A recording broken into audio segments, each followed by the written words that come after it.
Pedal power. The bicycle is a simple invention that needs no engine, electronics, or fuel. It's so simple it could have been invented 1,000 years ago, but in fact, it only came along quite recently.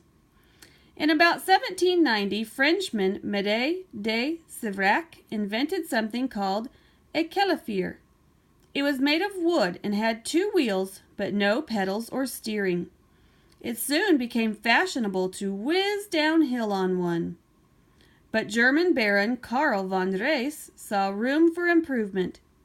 In 1817, he designed a version of the cavalier, but with a front wheel that could be steered using handlebars. Riding a Draisine bike became a popular sport in many parts of Europe. Pedals at last. As these early bikes had no pedals, you had to push them along the ground with your feet. But in 1839, Scottish blacksmith Kirkpatrick Macmillan built a new metal model with foot levers that turned the back wheel. Locals who saw him zooming around on his machine laughed at him, especially when he crashed into a child and was fined. But Macmillan's invention was the first ever pedal-powered bicycle. The cavalier was the first invention that looked like a bicycle, but it had no pedals and couldn't turn corners, not unless you did a wheelie. Steerable handlebars made the Draisine much easier to use.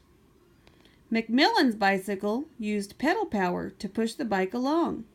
It allowed him to ride a long way without getting tired out. Front-wheel drive. Macmillan never patented or manufactured his design. Instead, other people copied it and came up with their own variations. Paris carriage makers Ernest and Pierre Michau launched their version in the 1850s. It had pedals attached to a large front wheel and was called the velocipede, French for fast foot. High and hazardous. The bigger the front wheel, the faster a velocipede could go. In 1871, English inventor James Starley designed one with a huge front wheel. He named it the Ordinary, though it looks very strange now.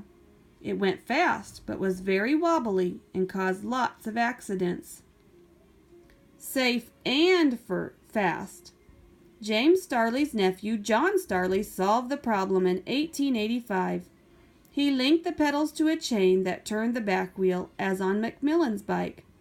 Both wheels were the same size, and the bike was so much safer it was named the safety bicycle. Bikes today still work in the same way.